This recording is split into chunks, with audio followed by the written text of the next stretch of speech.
desligar o vídeo.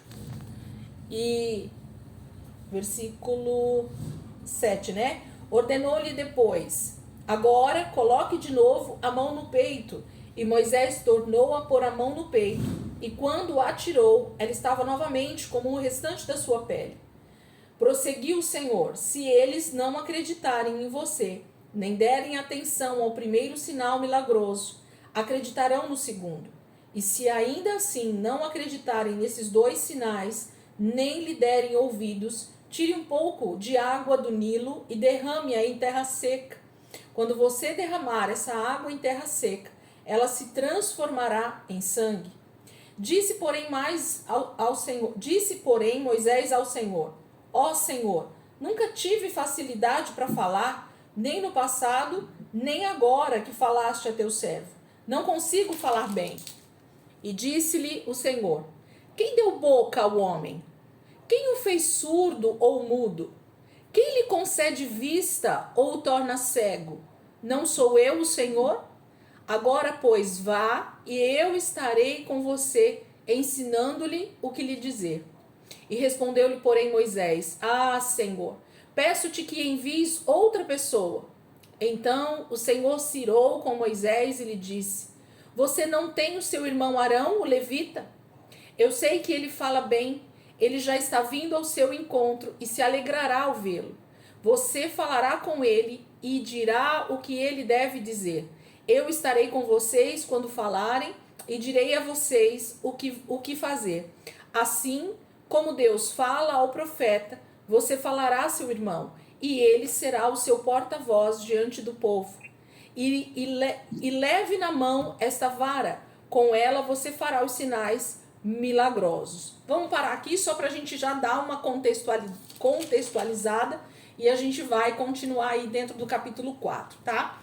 Então, nós terminamos semana passada com o capítulo 3, com esse diálogo, né? Só para a gente fazer aí o pano de fundo para a gente entender a questão desse diálogo de hoje. O capítulo 3, ele é inteiro o Senhor se apresentando a Moisés, ali no Monte Horebe, né? Através da sarça pegando fogo, então o Senhor se apresenta para ele e inicia um diálogo falando com ele quem ele é, se apresentando como Deus, como Senhor, falando que ele é o Deus do pai dele, né, o pai de Moisés, que ele foi o pai de Abraão, Isaac e Jacó, e foi disso que a gente falou semana passada, essa questão de a apresentação de quem Deus é para Moisés, para que Moisés, a partir desse momento, então, decidisse se ele queria esse Deus como Deus na vida dele, se ele estaria disposto a andar com o Senhor a partir desse momento. E o Senhor começa a falar com ele o que ele vai fazer através da vida de Moisés. E Moisés começa então nesse diálogo com o Senhor, e o Senhor falando o que ele diria ao faraó, o que ele diria aos israelitas, como o Senhor faria, né, essa libertação. O Senhor começa esse diálogo com Moisés no capítulo 3. Quando a gente começa o capítulo 4, na verdade é uma sequência do capítulo 3 mesmo, né? A gente não tem essa separação no texto original, não existe essa separação de capítulos e versículos. Isso só foi aparecer muito tempo depois, com a organização dos textos bíblicos já no século IV aproximadamente. Então a gente tem essa separação. Então é como se a gente tivesse um grande diálogo acontecendo aqui entre o Senhor e Moisés, nesse momento ainda no Monte Horebe, e o Senhor continua falando com Moisés a respeito desse chamado, desse propósito que o Senhor tem a partir desse momento na vida de Moisés. Deixa eu abrir aqui. E então ele começa o capítulo 4 continuando o capítulo 3, na verdade, né? Ele diz assim, Moisés respondeu... hoje. Caramba. Oi, Dri, fecha aí o áudio, Dri. Entrou com o áudio aberto. Se tiver mais alguém aí, deixa... Vocês podem abrir no momento que vocês precisarem falar, gente. Vocês sabem disso, né? Mas a gente fecha só para não ficar dando esses ecos na aula. Fica tranquila, Adri. Bro, desculpa. Imagina, fique em paz, fique em paz. Então Moisés respondeu assim: e se eles não acreditarem em mim e nem quiserem me ouvir e disserem, o Senhor não apareceu a você? Percebam que o finalzinho desse versículo 1 é uma pergunta que Moisés diz que o povo vai fazer para ele. Dizendo assim, olha gente, quando você vai falar uma mensagem para alguém, ou quando você vai dar um aviso para alguém, ou quando você vai dar uma repreensão para alguém, a pessoa não diz assim, mas o fulano lá não apareceu para você, ele não veio falar direto com você? Então, prova pra gente de que essa mensagem realmente é de Deus. É isso que Moisés está dizendo já no versículo 1. Ele está dizendo assim, e se eles não acreditarem em mim, e ainda disserem assim, o Senhor não apareceu para você? Qual é a prova disso? É isso que ele está falando, porque ele pergunta para Deus se o povo de Israel, se Faraó perguntar para ele, Deus não apareceu para você?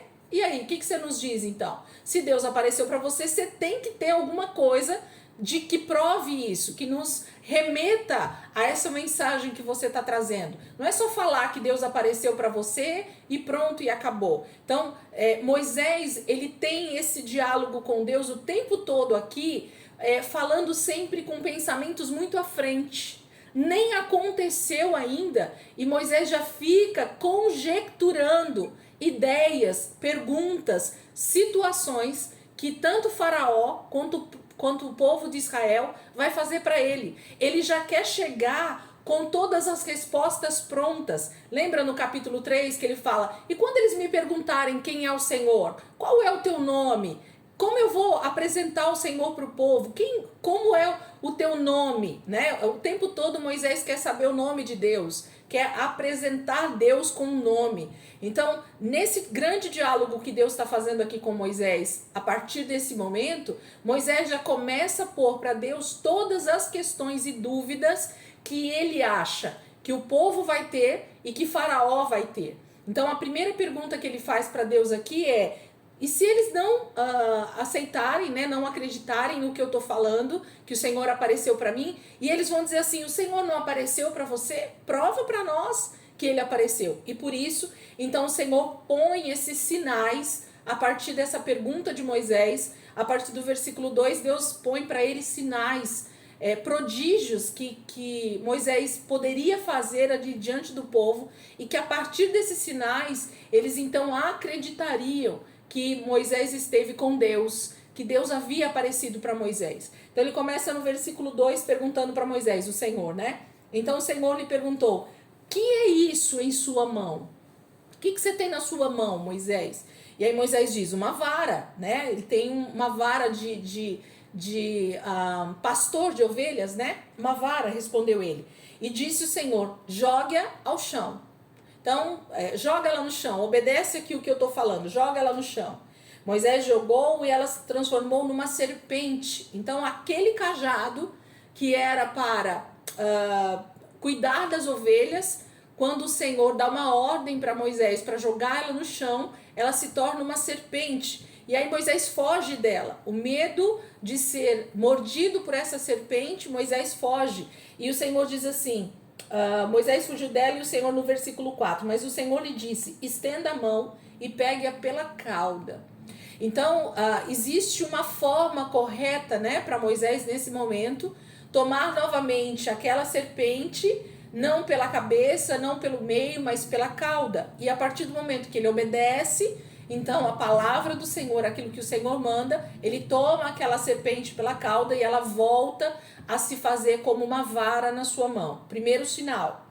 O segundo sinal, ele diz assim, e disse o Senhor, versículo 5, isso é para que eles acreditem que o Deus dos seus antepassados, o Deus de Abraão, o Deus de Isaac, o Deus de Jacó, apareceu para você. Então, Moisés, esse é um sinal, quando você fizer isso diante do povo, eles vão reconhecer que realmente eu apareci para você. Há um sinal miraculoso feito diante do povo que o Senhor está dizendo que eles acreditariam que Moisés esteve com ele. Soninha, acho que está aberto o áudio aí. Versículo 6, ele mostra o segundo. Disse-lhe mais o Senhor, coloque a mão no peito. E Moisés obedeceu, e quando a retirou, ela estava leprosa, parecia neve. Então o Senhor manda ele colocar a mão no peito dele, né? Por dentro da blusa, provavelmente, por dentro da roupa que ele está. quando ele tira, ele vê a mão dele leprosa, como parecia neve, né? Aquelas feridas. Ordenou-lhe depois, versículo 7, agora coloque de novo a mão no peito. E Moisés tornou a pôr a mão no peito, e quando a tirou, ela estava novamente como o restante da sua pele. Segundo sinal, e aí novamente tem a obediência de Moisés em obedecer tanto uma vez quanto a segunda vez. E a terceira vez, o terceiro sinal é, prosseguiu o Senhor, versículo 8, se eles não acreditarem em você, nem derem atenção ao primeiro sinal milagroso, acreditarão no segundo.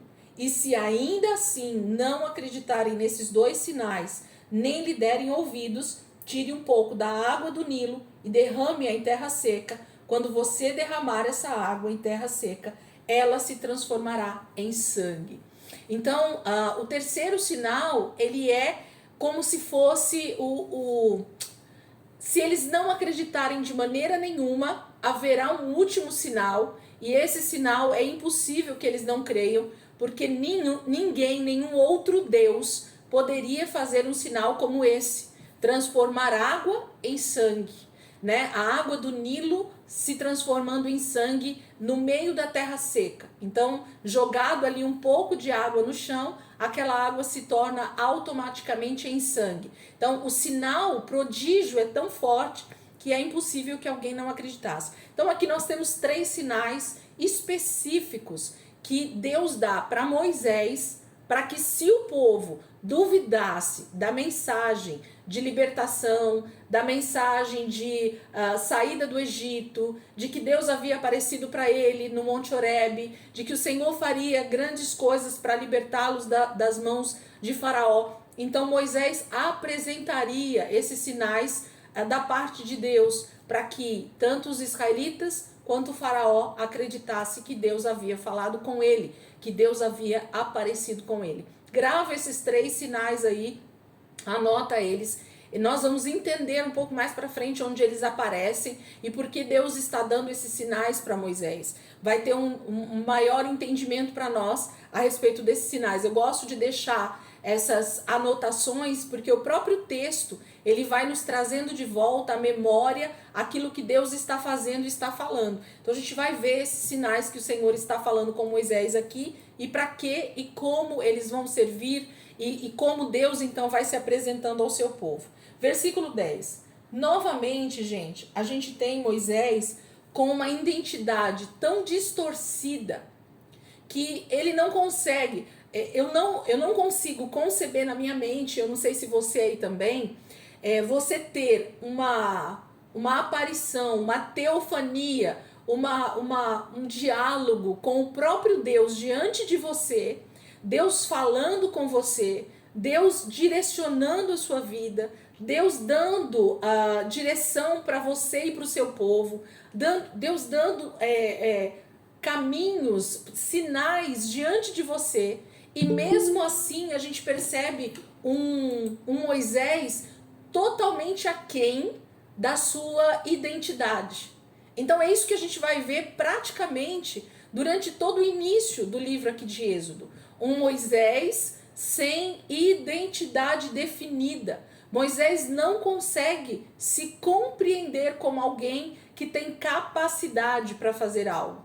E isso é muito natural. Por quê? Por que isso é muito natural? Para um homem caído, para um homem não nascido de novo, um homem sem o Espírito Santo, nós já entendemos lá dentro do livro de Gênesis que a nossa capacidade de realmente crer, de realmente interagir com Deus, acreditar nas suas promessas, está muito ligado à nossa identidade espiritual. Então, enquanto o homem, ele realmente não nasce de novo, enquanto ele não tem esse encontro pessoal com o Senhor, e ele nasce de novo para Deus, ele tem esse conflito. Aliás, mais do que isso, ele precisa realmente afirmar, né, entender, compreender esse novo nascimento, e então firmar a sua identidade como filho de Deus.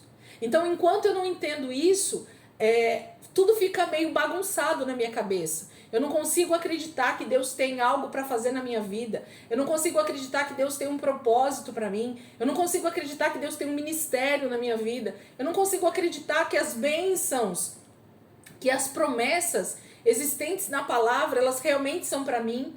O que é para mim, o que não é para mim? Será que eu tenho mérito nisso? Será que eu não tenho? Será que Deus realmente está falando comigo? Será que Deus não está falando? Será que é coisa da minha cabeça? Será que isso é para mim mesmo? Será que esse chamado é para mim? Então todas essas perguntas, elas passam nesse momento na cabeça de Moisés por causa de uma identidade distorcida. E aqui eu vou fazer um pequeno paralelo só para vocês entenderem isso que eu estou falando aqui agora.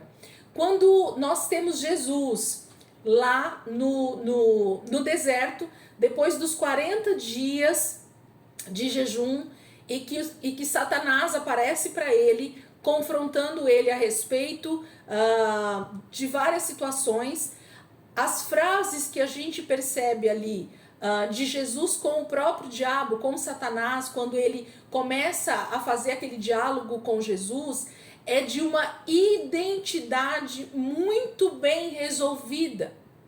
Por quê? Porque o que Satanás sempre vai fazer, desde o Éden, nós vimos isso lá nas primeiras aulas, desde o Éden, a primeira coisa que Satanás sempre vai fazer para mim e para você, para Moisés e para Jesus, ele fez, é verificar se nós temos uma identidade bem resolvida, definida, se nós temos uma identidade firmada dentro de nós, se nós sabemos quem nós somos. Porque qual é a frase que Satanás usa em todos os três períodos de diálogo com Jesus? Quem quer falar para mim? O que Satanás fala quando ele vai iniciar cada uma das falas com Jesus? O que ele fala naquele diálogo? Logo no início do texto, na tentação do deserto. Qual é a frase que Satanás usa para Jesus?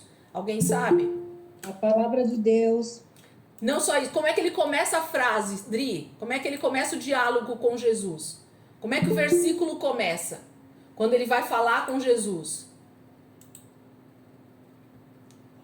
Se tu és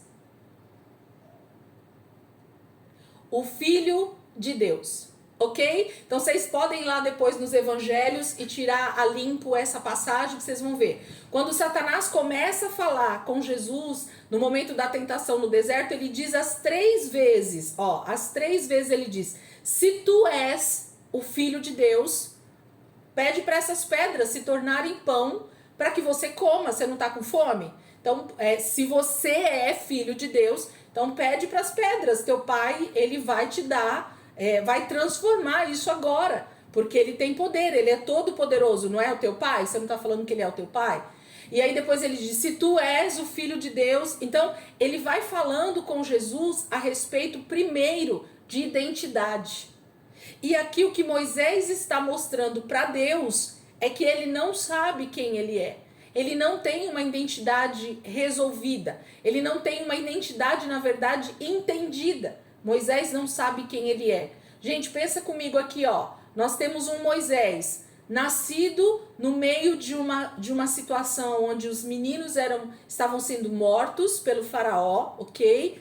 Então Moisés, ele nasce e já vai praticamente para a sua primeira provação, né, de identidade. Então ele é criado pela sua mãe durante 3 meses, então ele tem esse primeiro contato com a sua família israelita, certo? Com 3 meses de vida, ele é entregue ao Nilo e a filha de Faraó o encontra. Quando ela toma ele nos braços, ela pega o menino para ela, vamos dizer assim, mas ela entrega novamente para a mãe de Moisés. Moisés ainda permanece com ela durante mais 3 ou 4 anos, que é a média de tempo de amamentação de uma criança naquela época. Então, durante 3 ou 4 anos, Moisés é criado, amamentado, ensinado, doutrinado a respeito de uma vida israelita, na aldeia, ali, né, em Gósen, com a mãe, com seus familiares, com seus irmãos. Mas com 3 ou 4 anos, ele é levado para a filha de Faraó, entregue diretamente no palácio. E lembra que até esse momento, Moisés não tinha ainda o que, gente? Quem dá o nome para Moisés? A filha de Faraó, ok? Então, na casa de Moisés, Como ele era chamado? Qual era o nome de Moisés na casa de Moisés, gente? Até os 3, 4 anos de idade. A Bíblia não diz. Provavelmente a sua mãe ou colocou um apelido em Moisés, ok? Ou ele tinha um nome hebraico, mas que a Bíblia não relata, e eu não consigo acreditar nisso, porque senão nós teríamos o relato ali do nascimento e da mãe dando nome para ele.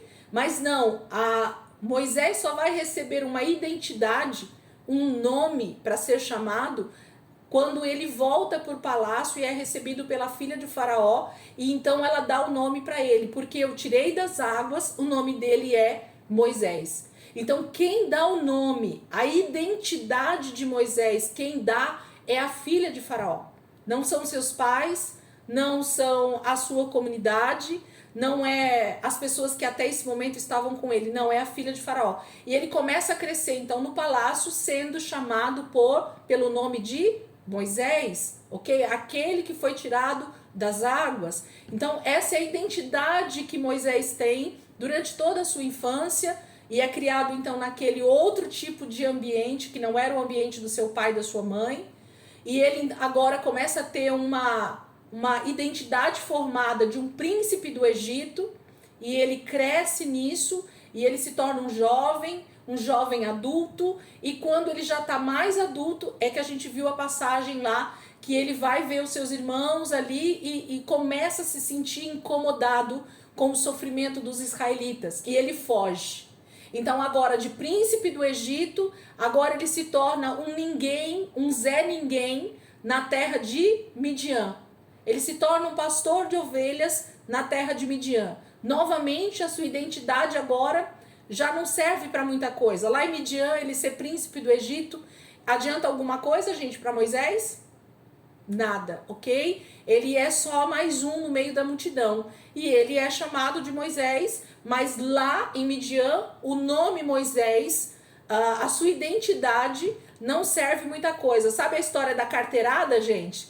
Moisés não adiantava dar carteirada lá em Midian, porque ser príncipe do Egito em Midian não adiantava nada para ele naquele momento. Ele era um fugitivo, ele era um fora da lei. Se ele desse a carteirada de quem ele era, podia ser que as pessoas o achassem mais facilmente e ele seria capturado e morto pelo faraó, que era quem estava em busca dele para matá-lo, certo? Então, novamente, Moisés fica um indigente na terra de Midian. Olha que identidade difícil, gente. 40 anos dentro do palácio com identidade de príncipe do Egito. Mas ele era príncipe do Egito, gente? Ele era filho da filha de Faraó? Ele era filho de Faraó? Não. Então, na verdade, se falaram isso para ele, ele criou ali uma primeira identidade, mas não era dele, ok? Depois, com 40 anos, ele tem toda aquela situação da morte ali, de matar o soldado e fugir para Midian. E em Midian agora ele era só Moisés, um pastor de ovelhas. Então agora é só Moisés, o pastor de ovelhas, genro de Jetro, ok? De um sacerdote de Midian. Novamente, a identidade de Moisés não é correta. Moisés é simplesmente um Moisés, pastor de ovelhas, gente? É para isso que ele nasceu? Não.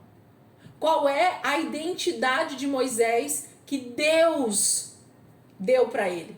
De um libertador. Moisés tinha o seu nascimento marcado pelo próprio Deus como o libertador de Israel. Essa era a identidade no céu de Moisés.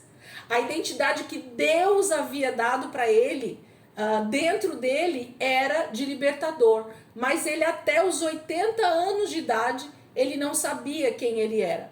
Então, quando Deus começa a falar aqui com Moisés, gente, toda essa problemática de eu não sei falar, manda outro, tem certeza, Deus, mas se eles não acreditarem, tudo tem a ver com uma identidade distorcida. E quando nós não temos essa identidade muito bem resolvida no reino de Deus, nós vamos ter os mesmos problemas que Moisés está tendo nesse momento. E Moisés está falando com o próprio Deus, gente. Mas a falta de uma real identidade faz com que a gente tenha todos esses problemas com Deus, com o próprio Deus, com aquilo que Deus está pré-determinando como missão, como propósito, como chamado para as nossas vidas. E se nós não resolvemos isso com o próprio Deus, se nós não vamos em busca da solução dessa identidade, é que nós vamos nos frustrar durante o caminho e nunca vamos conseguir avançar para o real propósito para o qual nós fomos chamados. Todos nós temos um propósito nessa terra, todos nós. E quando eu falo aqui de propósito, eu não estou falando só do principal propósito, que quem está comigo há mais tempo sabe que o nosso principal propósito é sermos filhos de Deus e nos relacionarmos com o nosso Pai. Esse é o propósito maior. Então você não nasceu somente para fazer algo para Deus. Não. O teu principal propósito de nascimento, segundo a palavra de Deus, é ser filho de Deus e ter relacionamento com o seu Pai. Se relacionar com o seu Pai. Só para vocês entenderem isso que eu estou falando aqui agora. Para todo mundo que tem filhos aqui, ou que já foi filho ou filha de alguém, sabe do que eu estou falando. Quando você nasce na sua família ali, o seu pai e sua mãe, eles estão preocupados com aquilo que você vai ser na faculdade quando você crescer? Os seus pais estão preocupados se você vai ser bem sucedido, se você vai ter dinheiro, se você vai cumprir teu propósito de vida, se você vai ser alto, baixo, magro, gordo, rico, pobre. Eles estão preocupados com alguma coisa com isso? Não. Eles estão preocupados em ter um relacionamento íntimo, de amor, de cumplicidade, de companheirismo com você, se relacionar diariamente. É isso que os pais desejam com o filho a partir do momento que ele nasce. Então, por isso que o propósito principal e maior de Deus conosco é isso, ter relacionamento conosco. Nós vamos ver isso em toda a Escritura. Desde o momento que Deus cria o primeiro casal, Adão e Eva, é para isso que ele os criou. Se você volta lá, você vai ver que esse é o propósito para o qual Deus criou toda a criação. Mas com a queda, o nosso Pai, o nosso Deus, ele começa uma corrida. Eu uso sempre essa frase porque é a maneira que eu entendo esse Deus tão amoroso.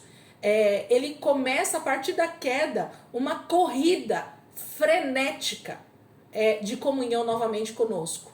Ele deseja tão ardentemente esse relacionamento comigo e com você que ele tem que mover céus e terra para que ele tenha novamente esse relacionamento conosco. E Deus vai tentar de muitas maneiras fazer com que isso aconteça, mostrando quem ele é, mostrando seus sinais, fazendo tudo que for necessário até a última consequência, que é o seu filho realmente morrer na cruz para nos reconciliar com ele. Bom, vamos voltar. Então Moisés está com uma identidade extremamente distorcida e esse diálogo está mostrando isso para nós, porque o tempo inteiro Moisés está interrogando Deus a respeito de se ele é capaz, se ele pode, se ele consegue, se vão acreditar nele. E por último, ele está ainda falando com Deus assim, versículo 10, Êxodo capítulo 4, versículo 10. Disse, porém, Moisés ao Senhor: ó Senhor, nunca tive facilidade para falar,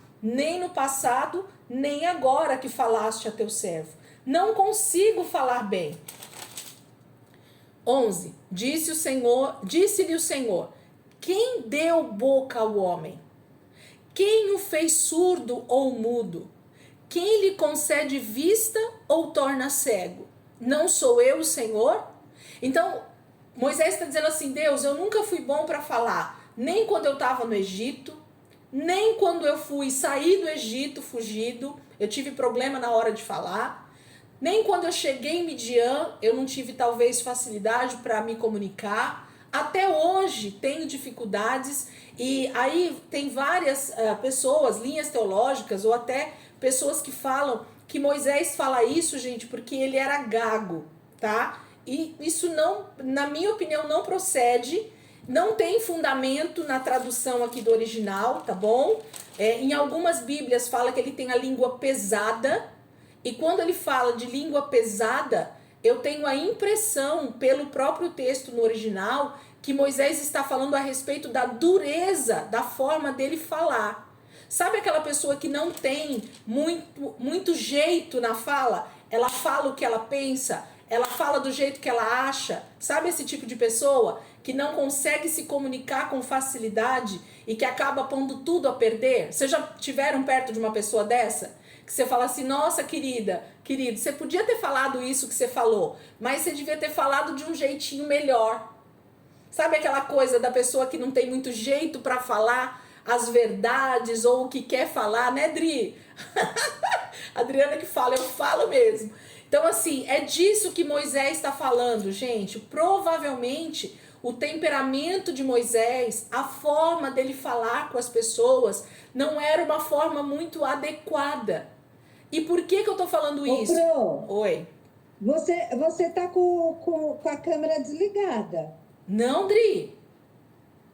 Tô não. Olha lá, ó. Olha lá os dedinhos. Vídeo? Não, tá não. Eu não tô te vendo. Então clica de novo aí ou sai e volta. Pra você poder ver. Deve ser alguma configuração aí. Então, gente, por que eu quero que vocês gravem essa frase aí que eu tô falando? A respeito da forma de Moisés falar.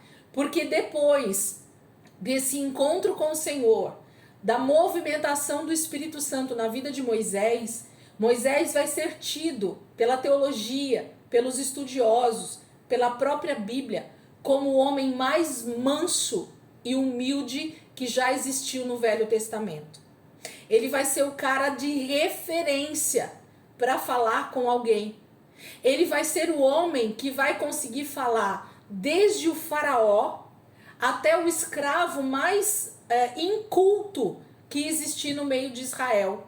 Então perceba que no início do seu ministério, com o chamado de Deus, Moisés ele é sincero em dizer que ele tem uma língua pesada, que ele tem dificuldades na fala, que ele tem dificuldades com o diálogo, que ele tem dificuldade de passar a mensagem. É isso que ele está falando.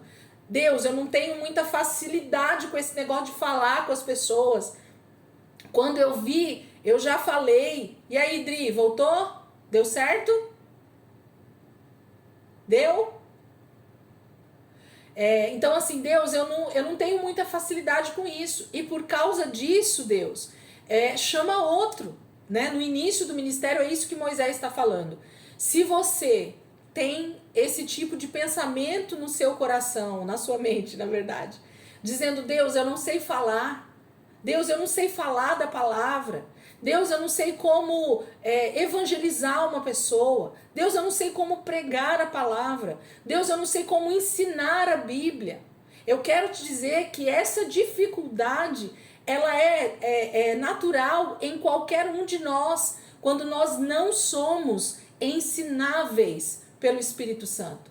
Porque se Moisés está mostrando no início do seu ministério de que ele tinha essa dificuldade, e isso era real, Moisés não estaria falando isso, gente, se ele não tivesse tido problemas com a sua forma de falar. É isso que Moisés está mostrando para Deus. E por isso Deus vem com o versículo 11 e ele diz assim, Moisés, quem deu boca para o homem? Quem faz do homem surdo ou mudo? Quem dá vista, né, a pessoa ou faz ele cego? O que Deus está dizendo nesse versículo para Moisés é: eu sou o dono da vida.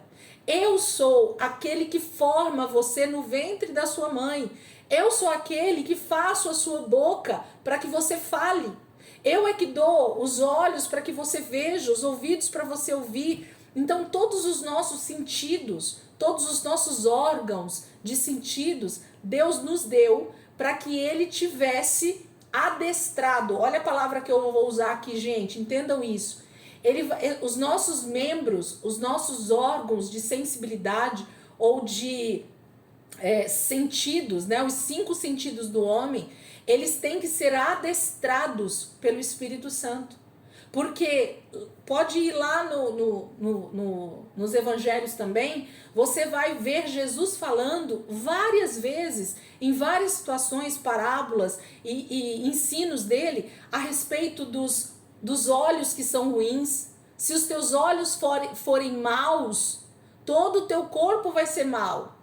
Se você não tem uma linguagem mansa e humilde, vai ser difícil para você se comunicar. Então Deus vai falar, se a tua mão der esmola e ela ficar falando e a outra vê, então você já está tendo a sua recompensa. Perceba que Deus vai falar, Jesus vai nos mostrar que os nossos 5 sentidos, eles precisam estar totalmente domados, adestrados pelo Espírito de Deus. Por quê? Porque senão o homem vai usar esses 5 sentidos de forma errada, de forma sem um real propósito. Olha como a palavra de Deus, gente, ela vai mexer na nossa estrutura, e já começou a mexer na estrutura de Moisés.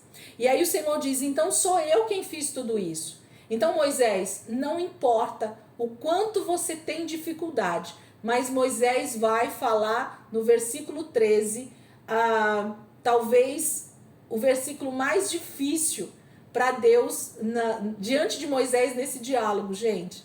Quem é que teria coragem de falar um negócio desse para Deus, gente? Fala a verdade. Versículo 13. Respondeu-lhe, porém, Moisés, Senhor, peço-te que envie outra pessoa. E aí o versículo 14 diz, então o Senhor se irou com Moisés. Ele disse, sabe aquela coisa assim? Sabe quando você respira para não matar o ser humano que está na sua frente? Sabe quando você tem aquela sensação de que assim, se eu não respirar, meu amigo, eu mato você agora, fulminado. É isso que Deus nesse momento fala. Porque Deus está dizendo, gente, olha como Deus termina o versículo 11, o versículo 12, na verdade, olha isso. Agora, pois, vá, eu estarei com você, ensinando-lhe o que dizer. Você precisa de mais alguma coisa se você tiver o próprio Deus como seu professor? Fala a verdade, gente. O que Deus está falando aqui com Moisés? Deus está falando assim, eu vou dizer para você o que é para você dizer. Fica fácil assim? Ou não fica, gente?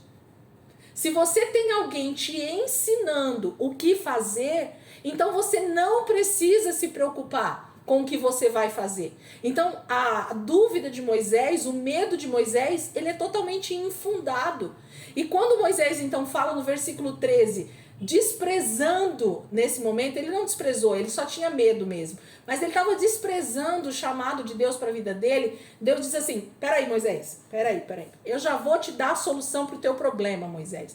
Até que você entenda como é se comunicar comigo e eu então me comunicar através de você, eu vou te dar um intermediário. Eu vou te dar um que vai falar por você. E aí começa a entrar a história de Arão na história, ok? E Deus, sendo soberano do jeito que ele já sabia da dificuldade de Moisés e ele já manda Arão ao encontro de Moisés. Deus não espera esse diálogo acontecer para enviar uma mensagem para Arão, para ministrar no coração de Arão, perdão, Abraão não, Arão, ok? Arão já havia também sido ministrado pelo próprio Senhor e já estava a caminho desse encontro com Moisés nesse momento. Olha o versículo 14. Então o Senhor se irou com Moisés e lhe disse, você não tem o seu irmão Arão, o levita? Você tem um irmão, não tem, o Moisés? Arão, que é da família também aí, né, dos levitas. Eu sei que ele fala bem, ele já está vindo ao seu encontro e se alegrará ao vê-lo. Você falará com ele e dirá o que ele deve dizer. Eu estarei com vocês quando falarem e direi a vocês o que fazer. Então Deus está dizendo assim, Moisés, já que você não quer receber diretamente, na verdade não, você vai estar recebendo de mim, mas você não quer falar diretamente com o faraó, com o povo, eu vou colocar alguém para nesse início de ministério falar por você, ser esse intermediário, mas você vai continuar sendo aquele que eu chamei para esse propósito. Então Arão vai ser esse porta-voz, a palavra vai dizer claramente essa palavra, porta-voz.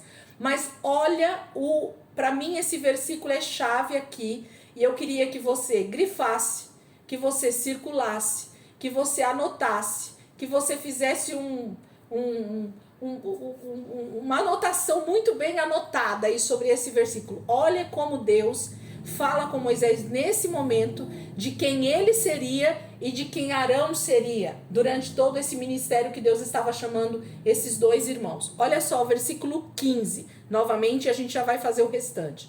Você falará com ele e ele dirá o que... Você falará com ele e ele dirá o que ele deve dizer. Eu estarei com vocês quando falarem e direi a vocês o que fazer. 16. Assim como Deus fala ao profeta,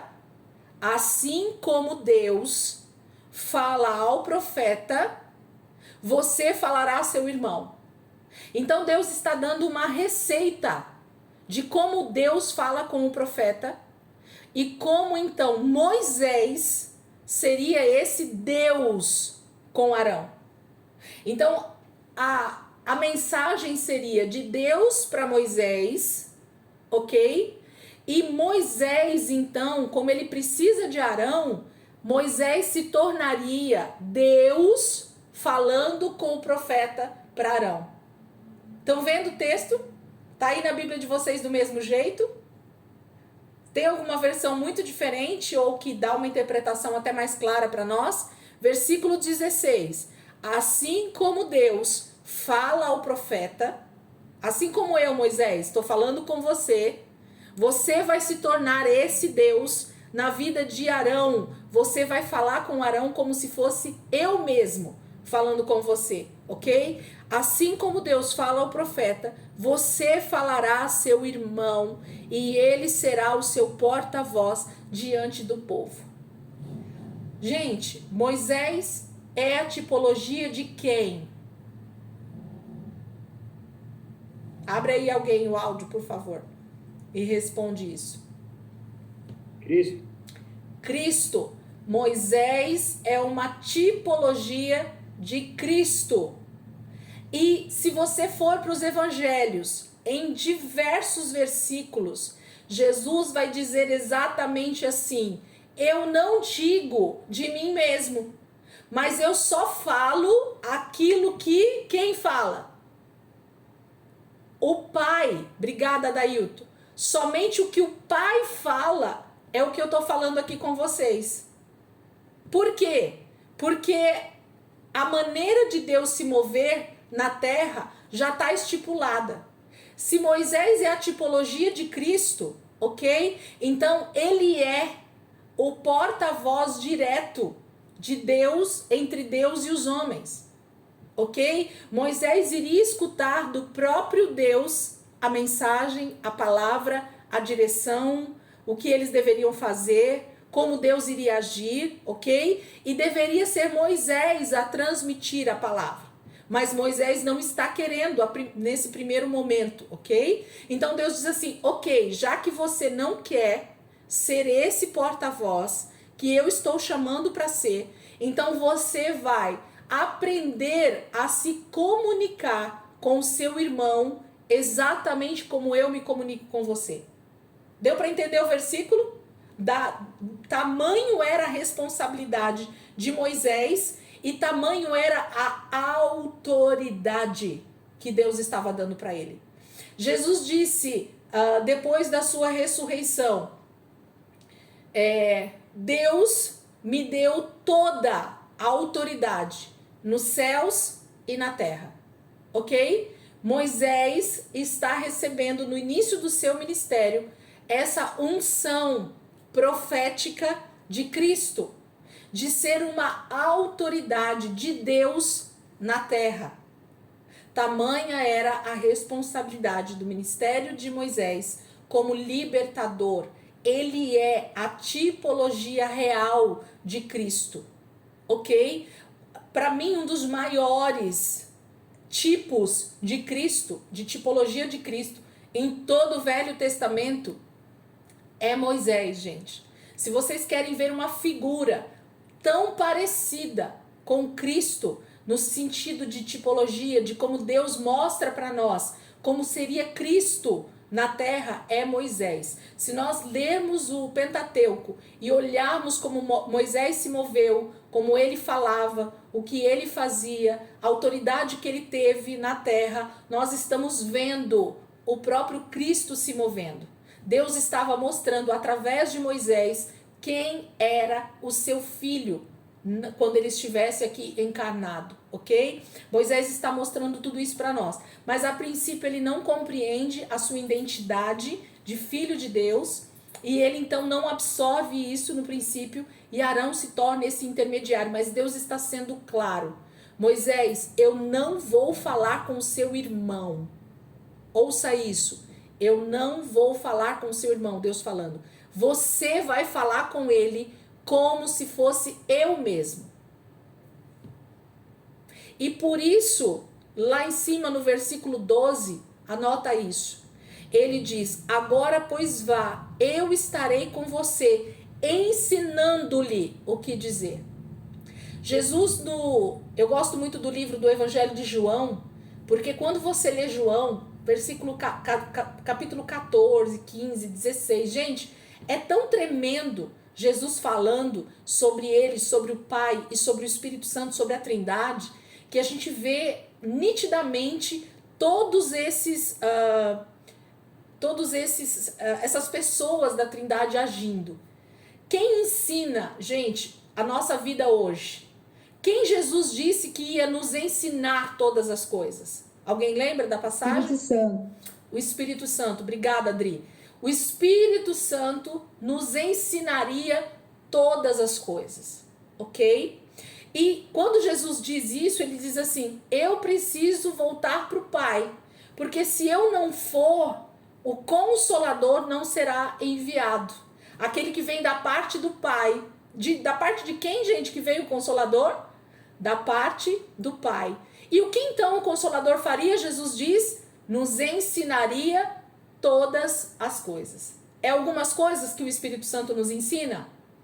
Não, é todas. Então, quando Deus diz para Moisés, vá, eu estarei com você. Quem já teve essa aula comigo a respeito do Espírito Santo, vocês vão lembrar que uma das interpretações, ou eu estou tentando lembrar a palavra, uma das questões de quem é o Espírito Santo, gente, quando Jesus diz assim, eu enviarei o Consolador, ele está dizendo assim, eu vou enviar para vocês eu mesmo. É isso que Jesus está dizendo lá no original. Quem vai voltar para habitar dentro de vocês sou eu mesmo. Mas não agora, nesse formato aqui, ser humano, mas agora como o próprio Espírito Santo, que pode habitar dentro de vocês. Então, o que nós temos dentro de nós é uma porção exata de Deus que cabe dentro de nós. Falei isso na aula passada. E é o próprio Cristo andando dentro de nós. É o próprio Espírito Santo se movendo dentro de nós. É o próprio Deus se movendo dentro de nós. Fazendo o quê? Qual é o papel da Trindade, do Espírito Santo? Ensinar todas as coisas. Então, o Espírito Santo é aquele grande mestre, professor, ele que nos ensina todas as coisas. Então, como é bom nascer de novo e então poder receber o Espírito Santo dentro de nós, porque a partir daquele momento, então nós temos um grande mestre para nos ensinar algumas coisas? Não, todas as coisas. Então eu preciso ficar preocupado com o meu ministério, com a minha vida, como eu vou lidar com a minha família, como eu vou lidar com a igreja, como eu vou lidar com as pessoas que Jesus vai me dar. Eu preciso me preocupar com isso? Como Moisés estava preocupado? Não. Por quê? Porque quem está agora nos comissionando e nos dizendo que vai nos ensinar todas as coisas é o próprio Deus, através do Espírito Santo que está dentro de nós. Eu estarei com você, ensinando-lhe o que dizer.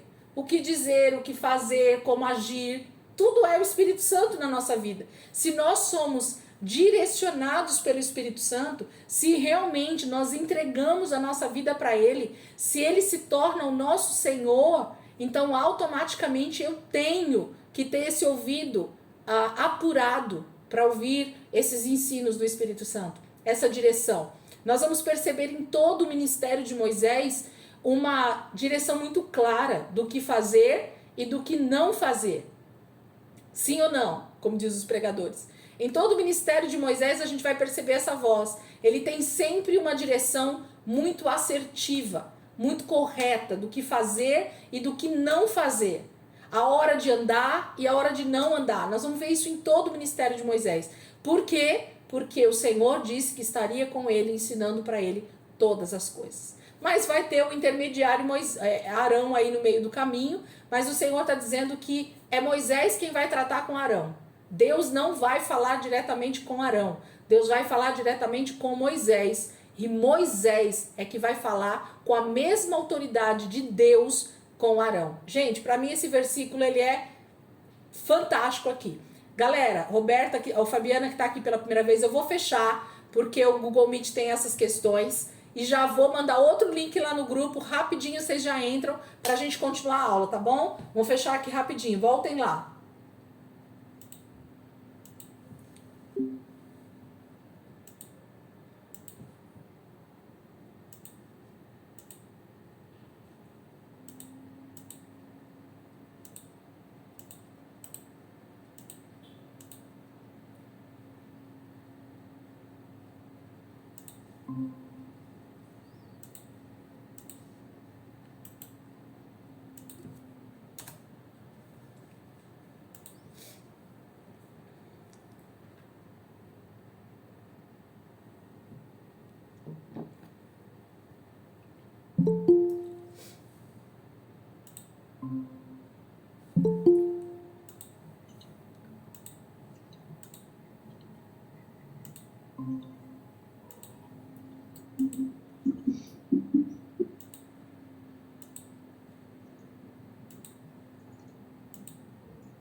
Nós estávamos em 12, né? Cadê a galerinha?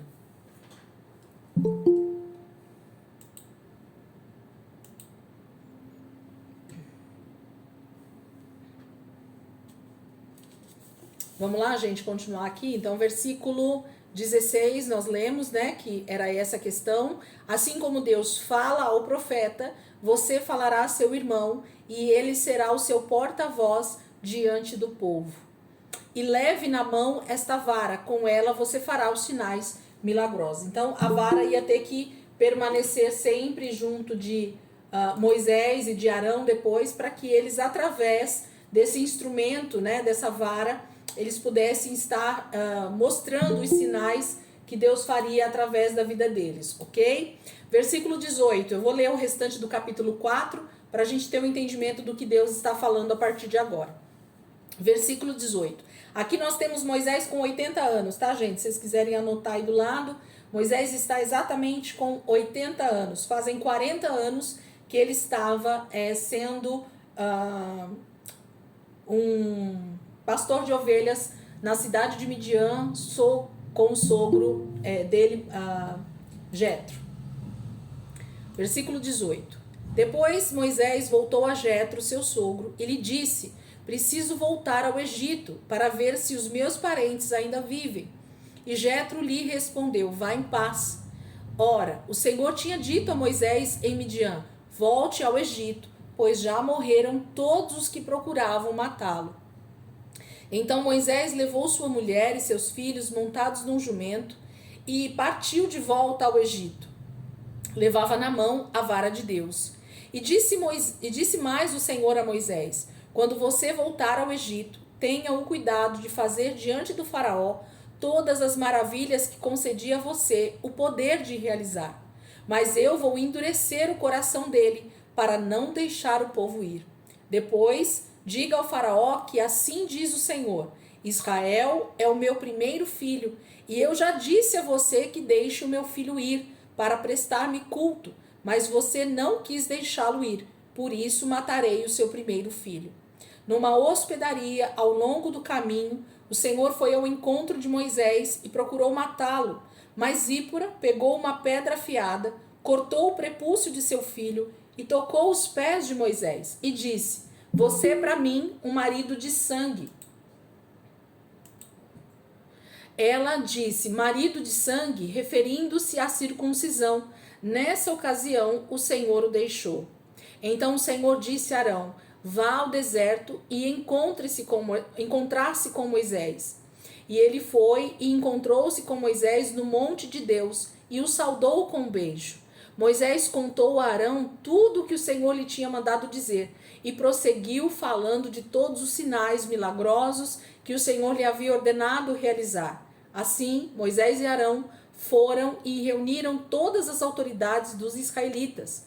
E Arão lhe contou tudo o que o Senhor dissera a Moisés. Em seguida, Moisés também realizou os sinais diante do povo, e eles creram. Quando o povo soube que o Senhor decidira vir em seu auxílio, tendo em vista a sua opressão, curvou-se em adoração.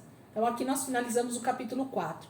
O que começa falando aqui no versículo 18, gente? Moisés tem todo esse diálogo com Deus do capítulo 3 e desse início do capítulo 4. Isso tudo é um diálogo só de Deus com Moisés lá no Monte Horebe, no mesmo momento lá da sarça ardente, ok? Isso tudo acontece naquele momento, todo esse diálogo, acontece ali esse chamado de Deus para Moisés.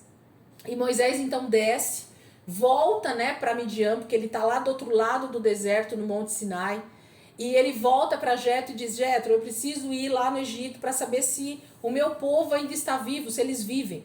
E Jetro então diz: vá em paz. Provavelmente sabia de toda a história, né? Moisés já havia contado para ele de onde ele vinha, o que tinha acontecido. Durante esses 40 anos, muitas coisas Moisés contou ao seu sogro, e provavelmente seu sogro também falou com Moisés sobre tudo que ele sabia e conhecia a respeito do Deus de Israel, do Deus Todo-Poderoso, né? Versículo 19. Ora, o Senhor tinha dito a Moisés em Midian: volte ao Egito, pois já morreram todos os que procuravam matá-lo. Aqui, gente, tem um versículo muito que traz um paralelo muito forte a respeito de Jesus, né?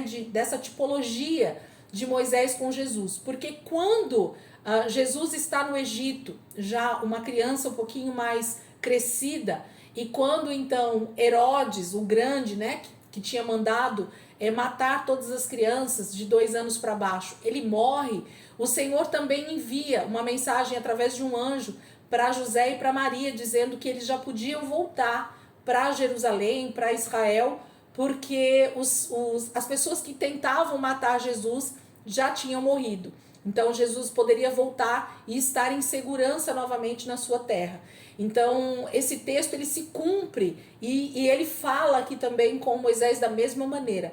O que queria matar Moisés, que era esse faraó desse tempo, desse momento da história, ele já havia morrido. Já tinha um outro faraó no poder. E esse outro faraó, que era o filho do faraó e amigo provavelmente de Moisés, eles cresceram juntos, não queria matar Moisés, não tinha interesse de matar Moisés. Provavelmente eles tinham sim algum tipo de amizade, de afinidade, por isso não teria o perigo de morte, mas tinha a ver com o início desse chamado de Deus também. A proteção vinha muito mais do Deus que estava chamando Moisés do que propriamente do filho do faraó que estava no poder nesse momento, tá? Mas tem todo esse contexto histórico da morte do faraó que queria matar Moisés e de outro faraó no poder. A mesma coisa lá com Jesus. Herodes o Grande já tinha morrido e já existia outros governantes em Jerusalém, e Jesus então poderia também voltar em segurança, ok? Então Moisés levou a sua mulher, os seus filhos, e começou essa viagem em direção ao Egito de volta. Novamente, o Senhor tinha falado com Moisés a respeito dessa volta, né? E ele diz no versículo 21, disse mais o Senhor a Moisés: quando você voltar ao Egito, tenha cuidado de fazer diante do faraó todas as maravilhas que concedi a você e poder de realizar, mas eu vou endurecer o coração dele, para não deixar o povo ir. Então, há uma palavra muito clara, gente, da parte de Deus, a respeito do que Moisés deveria fazer, mas que também o próprio Deus, eu quero que vocês vão gravando isso na mente de vocês, porque isso faz tanta diferença no nosso entendimento de quem é Deus e no nosso entendimento da história do que está acontecendo.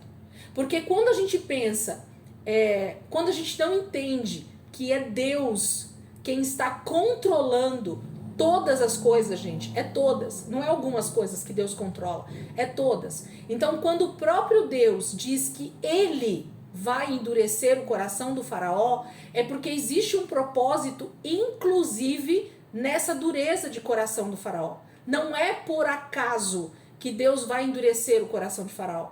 Não é por acaso que Deus não vai deixar o Israel sair com facilidade do Egito. Não, tem um propósito e Deus vai falar desse propósito. Deus vai falar por que ele está fazendo dessa forma. Então Deus já está falando para Moisés que ele vai ter que fazer todos os sinais, todos os prodígios, mas que Deus vai endurecer o coração do faraó e não vai deixar o povo ir, ok? Versículo 22. Depois diga ao faraó, o que é para Moisés falar? Que assim diz o Senhor, tem uma mensagem de Deus para o faraó.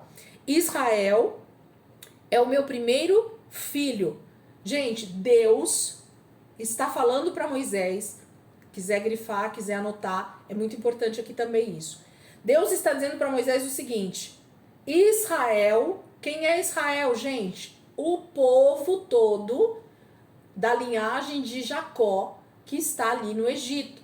Mas Deus está dizendo que todo aquele povo, mais de 2 milhões de pessoas aproximadamente, Israel é o meu primeiro filho, ok? Deus está dizendo que 2 milhões de pessoas é o seu primeiro filho, é o seu único filho. Deus está tratando de uma nação inteira com o número 1. Deus não está tratando uma nação inteira como milhões de filhos.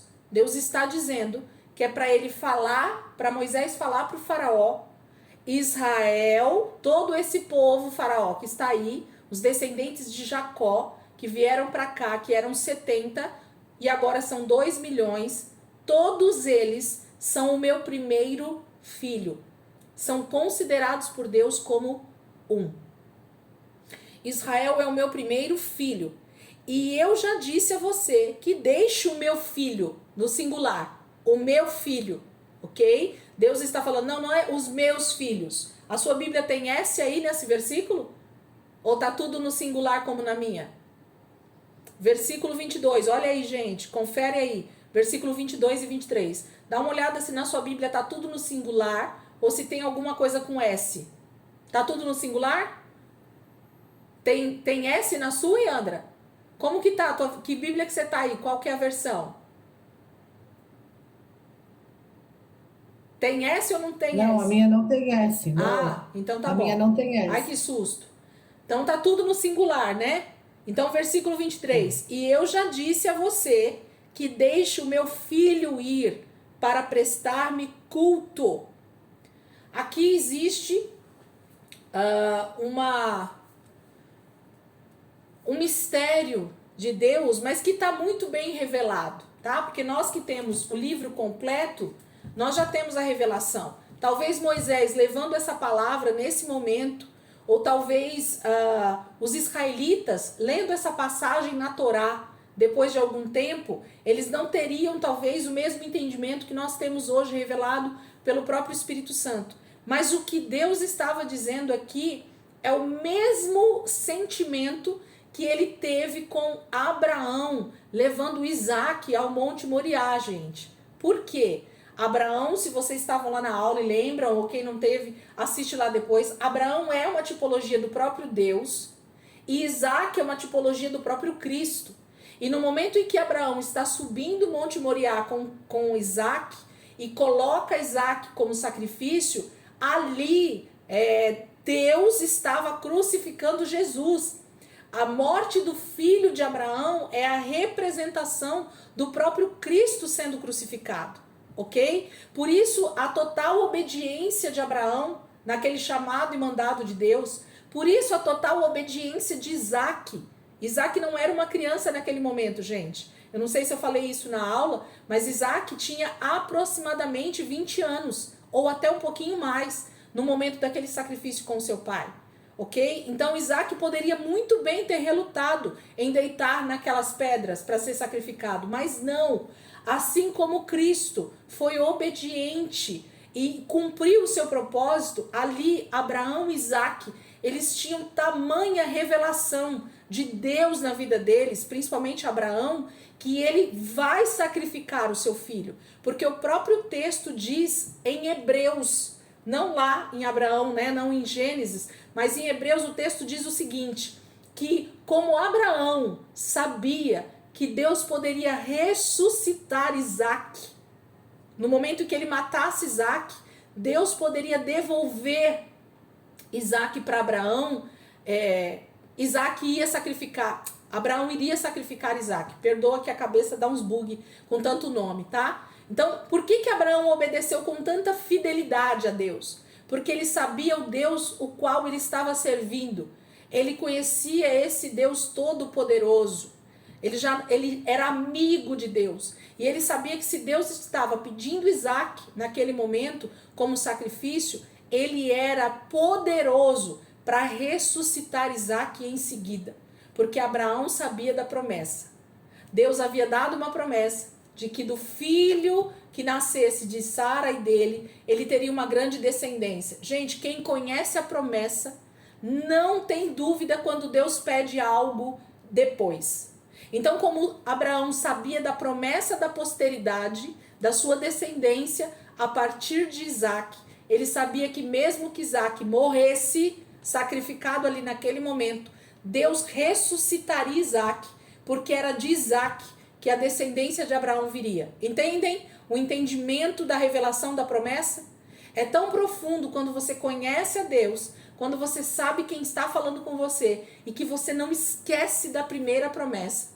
Então, quando Deus fala com você, você sabe que Deus vai fazer alguma coisa. É isso que Abraão fez naquele momento.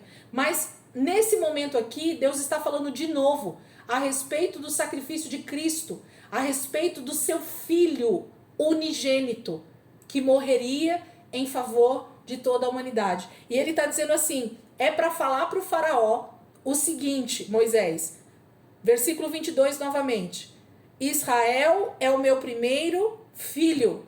Então essa nação, Jesus tem ela como um, Abraão era um, Isaac era um, ok? De um Deus fez toda uma nação. E de Cristo, olha a tipologia aqui, gente, de Cristo Deus faria toda uma nação, igreja do seu filho. Ok? Então de um Deus gera milhares, milhões para ele. Então Deus está interessado sempre no primeiro, sempre nesse filho unigênito. E é ele então que seria morto em favor de todos os outros. E Deus está então dando uma notícia para Faraó aqui. Olha só, versículo 22 e 23 de novo. Depois, diga ao faraó que assim diz o Senhor. Deus está mandando um recado para o faraó. Israel é o meu primeiro filho. E eu já disse a você que deixe para o faraó, tá? E eu já disse a você que deixe o meu filho ir para prestar-me culto. O que é esse culto, gente? Esse culto é a obediência ao sacrifício. Cristo foi obediente até a morte e morte de cruz. Isso é prestar culto, obediência à palavra e à ordem de Deus. Então, o faraó libertava para que o filho Israel, né, fosse prestar culto a Deus, ou o faraó sofreria as consequências disso. Qual eram as consequências disso? Mas o final aí do versículo, mas você não quis deixá-lo ir. Faraó não vai querer. Deus já sabe disso, ó, ele diz, mas você não quis deixá-lo ir. Por isso, matarei o seu primeiro filho.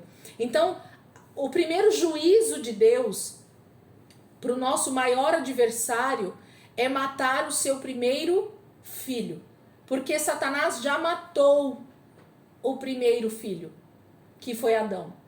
Ok? Na queda do pecado, já foi morto o primeiro filho de Deus. O primeiro casal, o primeiro filho. Ok? Mas, vamos lembrar, Adão e Eva não são o primeiro filho de Deus. Porque Deus tem um filho unigênito, que é de eternidade a eternidade, a palavra diz. A palavra diz que Jesus já está como plano perfeito de Deus desde a eternidade. Como Deus é onisciente, onipresente, onipotente, ele já sabia da queda. Então era o Filho unigênito, Jesus, desde a eternidade, que já estava pronto para ser esse filho, que seria então morto em favor de todo o povo de Deus, de toda a humanidade, de quem então desejasse esse relacionamento com Deus novamente. Então nós temos a redenção escrita por Deus há muito tempo antes de tudo isso. E Deus está mandando só um recado para Faraó. Abrindo um parênteses aqui, Faraó tipifica quem, gente, nesse momento da história?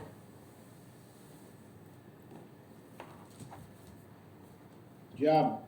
O diabo, o nosso maior adversário, ok? E Faraó aqui é o nosso segundo anticristo, ok? Então Deus está dizendo para o anticristo, desse momento da história, que ele vai ter a morte do seu primeiro filho se ele não liberar o povo, o filho de Deus, para prestar culto a ele no deserto. Gente, isso é tremendo demais. Guarda isso no coração de vocês. Guarda esse versículo, nós vamos voltar nele em alguns momentos. Talvez Deus vai ministrar outras coisas aqui dentro do livro de Êxodo e a gente vai voltar nesse versículo. Deus está falando sobre o seu único filho. Ele não está tratando Israel como muitos, mas ele está tratando como um. Deus nos vê através de Cristo. Escreve isso aí. Deus não nos vê como uma multidão simplesmente, mas Deus nos vê um a um através do seu Filho, Jesus. É Jesus que Deus vê quando ele olha para mim e para você. Porque se ele olhasse diretamente para nós, ele ia ver o nosso pecado, ele nos mataria. Mas ele olha para Cristo, por aquele que se entregou em nosso favor. Isso a própria palavra de Deus diz. Ok? Versículo 24 em diante. Aí ele vai falar sobre essa saída, né, de Moisés com a sua esposa. Numa hospedaria, ao longo do caminho, o Senhor foi ao encontro de Moisés e procurou matá-lo. Mas Zípora pegou uma pedra afiada, cortou o prepúcio de seu filho e tocou os pés de Moisés e disse: "Você é para mim um marido de sangue." E ela disse marido de sangue, referindo-se à circuncisão. E nessa ocasião o Senhor o deixou. Gente, sabe aqueles versículos que aparecem no meio do nada e parece que ele não tem nada com nada naquela história? Esse é um texto extremamente estudado, observado pelos teólogos. Muita gente discute esse texto, muita gente procura a interpretação dele real para se entender o que Deus está falando. E a gente pode dar algumas ideias, né, a respeito do texto, porque muita gente já estudou. Moisés está a caminho, né, do Egito para começar o seu ministério. E ele pega então a sua esposa e o seu filho. Aqui o texto não é muito claro se ele já tem os dois meninos, mas pode ser que sim, pode ser que não.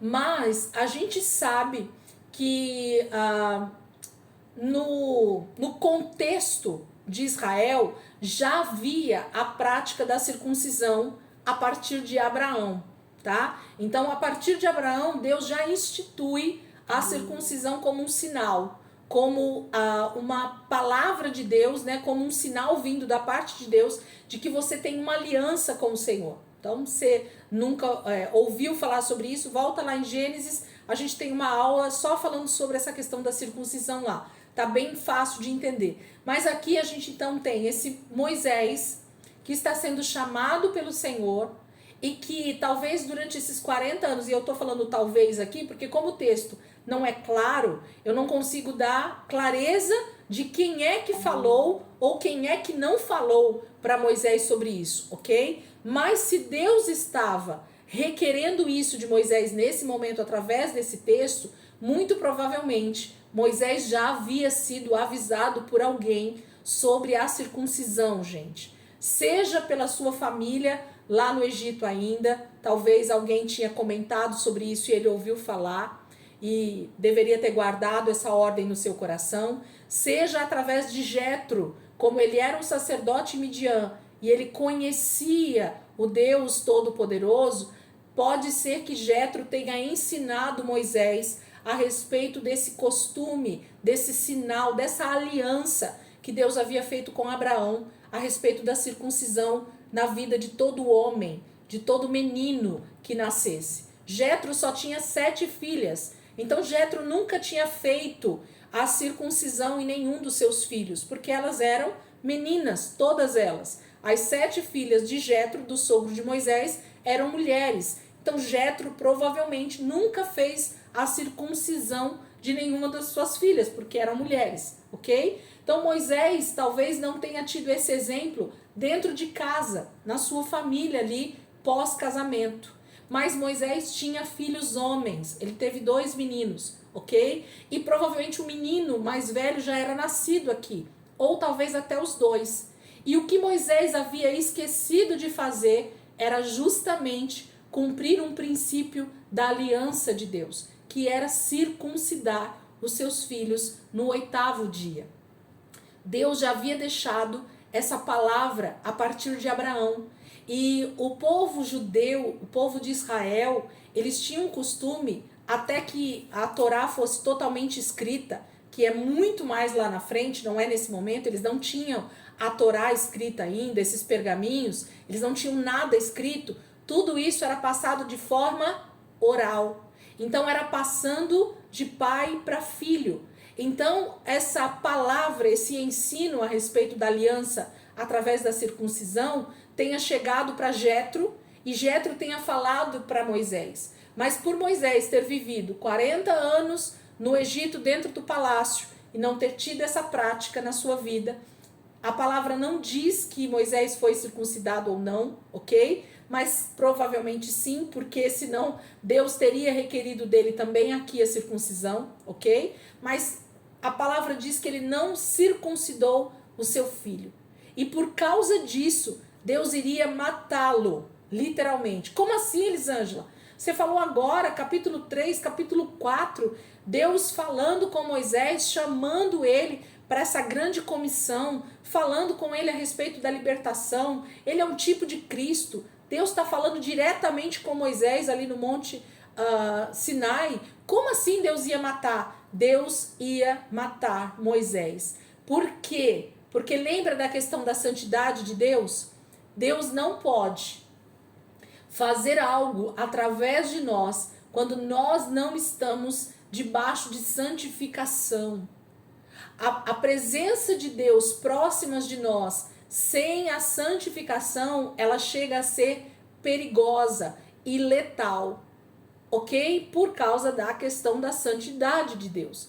Então, provavelmente Moisés foi avisado. O texto não fala, ele não conta desse aviso, mas para essa situação estar acontecendo no caminho já indo para o Egito, é porque Moisés deixou de fazer alguma coisa antes de ir para o Egito. Então, tudo que está acontecendo agora, nesse momento, ali, a caminho do Egito, numa hospedaria, é porque Moisés demorou em tomar a atitude correta. E se essa esposa não faz isso nesse momento, diante de Deus, é muito provável que Deus iria matar Moisés sim e levantar outro na história para dar continuidade no propósito, ok? Por quê? Porque Deus vela e zela pela sua palavra. E quando Deus diz que todos aqueles que estão debaixo da sua aliança devem ter a circuncisão, são todos, não são alguns. Deus estava chamando Moisés para um propósito muito grande. E Moisés não poderia ter nenhuma brecha sequer.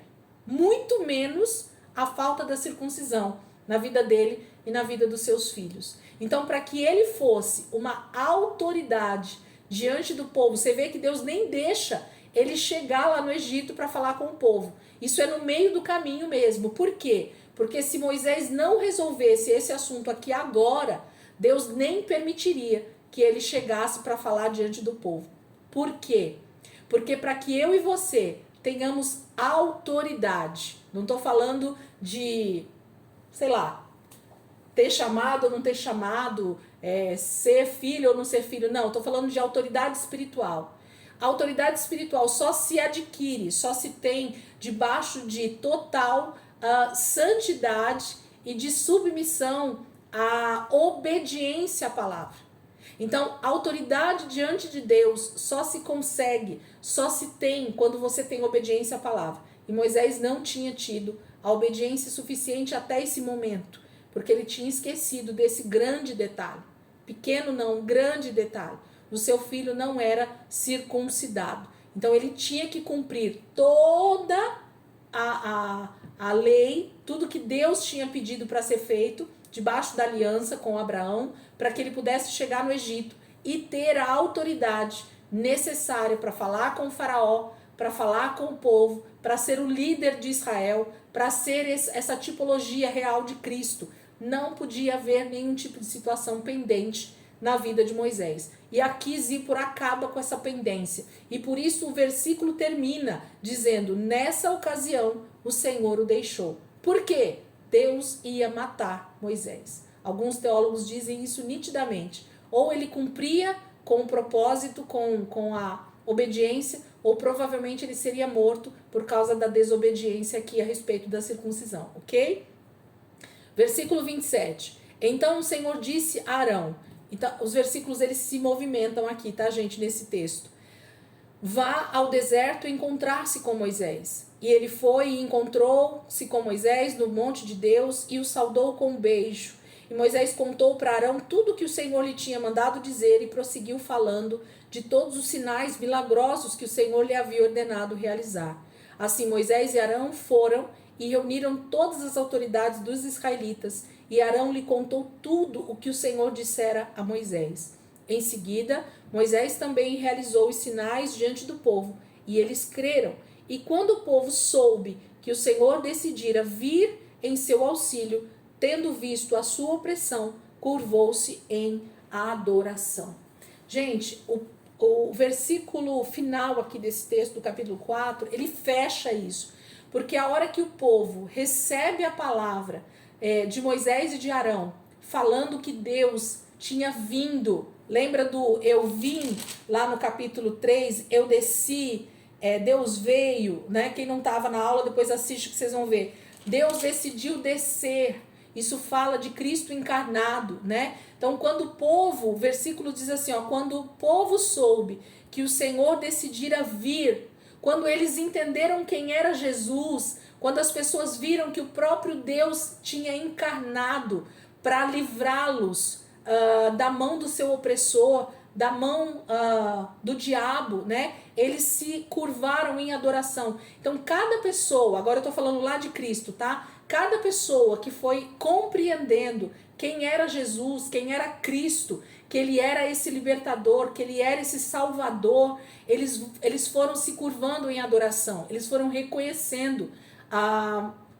que Jesus era Deus, que Jesus era Deus encarnado, e eles então foram adorando a Jesus. As pessoas que não reconheceram, infelizmente não puderam adorar Jesus, não porque não quiseram, mas porque não reconheceram que ele era Deus, que ele tinha vindo para resgatá-los dessa opressão da mão do diabo e do pecado. Então, esse reconhecimento, esse ver quem é Jesus, faz toda a diferença.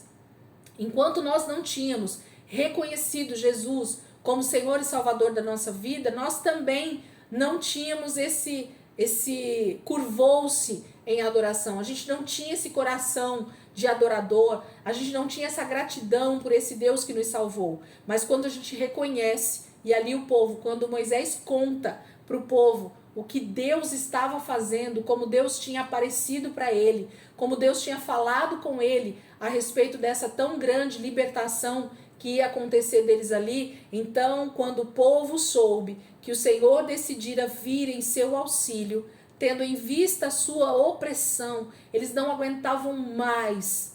Então eles viram que o próprio Deus veio em auxílio deles. O que eles fizeram? Curvaram-se em adoração. Então, essa prostração, esse entendimento de quem é Deus, de se decidir, né, de se curvar mesmo diante desse Deus tão poderoso, que mesmo eu não merecendo, ele veio para morrer em meu lugar, ele veio para me libertar. Esse é o sentimento do povo que ouviu Moisés nesse momento. E ele então fala e tem esse momento de lucidez, de que o próprio Deus estava vindo em favor deles. Amém, queridos? Acho que acabou a aula, né? Deu 9h30 aqui, deu meu despertador, tocou aqui. Eu quero que vocês, assim, aproveitem esse tempo aí para meditar nessa palavra, nesse capítulo 4, e que a gente possa ir mastigando mesmo esses textos, para ir entendendo o que Deus está fazendo nessa história. Algumas coisas ficam mais claras por enquanto, outras nem tanto, mas assiste a aula de novo, anota outras coisas, deixa o Espírito Santo te ensinar todas as coisas. Eu falo que a aula é só um início, né, daquilo que Deus pode fazer conosco, nos ensinando a palavra. Então, quanto mais, uma das alunas aqui falou para mim, eu assisti de novo as aulas e eu consegui entender outras coisas. Então, tenham esse